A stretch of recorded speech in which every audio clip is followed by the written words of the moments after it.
Isang malagim na balita, ang gumulantang sa online community, matapos kumpirmahin ng mga awtoridad, ang pagkamatay ng political vlogger, na si Alicia or mas kilalang, Mima Alicia Lipata, sa isang pamamaril sa Caloocan City. Ano nga ba ang mga latest details sa ngayon? At ano na ang estado ng investigasyon? Alamin natin sa video na ito.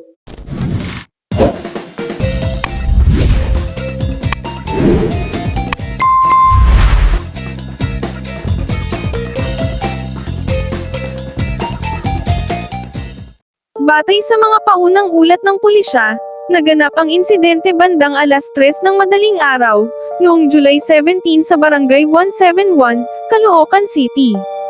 Ayon sa investigasyon, kakauwi lamang umano ni Mima Alicia, at ng kanyang live-in partner, nang bigla silang pagbabarilin ng mga sospek, na sakay ng motorsiklo.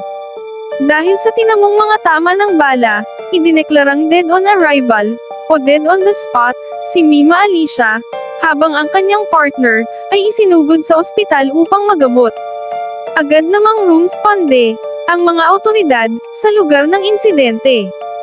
Sa kasalukuyan, patuloy nilang sinusuri, ang mga posibleng ebidensya, kabilang ang CCTV footage. At iba pang impormasyong maaaring makatulong, upang matukoy ang mga salarin. Dahil sa bigat ng kaso, bumuo ang Northern Police District, ng isang Special Investigation Task Group, o SITG, na tututok sa masusing investigasyon. Layunin nitong mapabilis ang pagkilala, at pagdakip sa mga responsable sa krimen. Samantala, mabilis ding kumalat ang balita sa social media. Maraming netizens ang nagpahayag ng pakikiramay, sa pamilya at mga kaibigan, ng vlogger.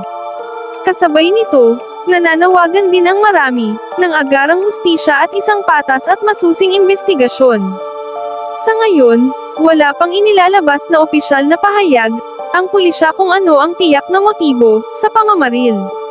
Ilang posibleng anggulo, ang sinusuri, ngunit wala pang kinukumpirmang dahilan, habang nagpapatuloy ang investigasyon.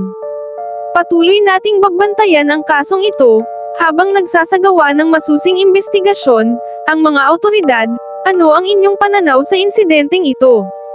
E-comment ang inyong saloobin, at huwag kalimutang mag-like, mag-subscribe, at i-click ang notification bell.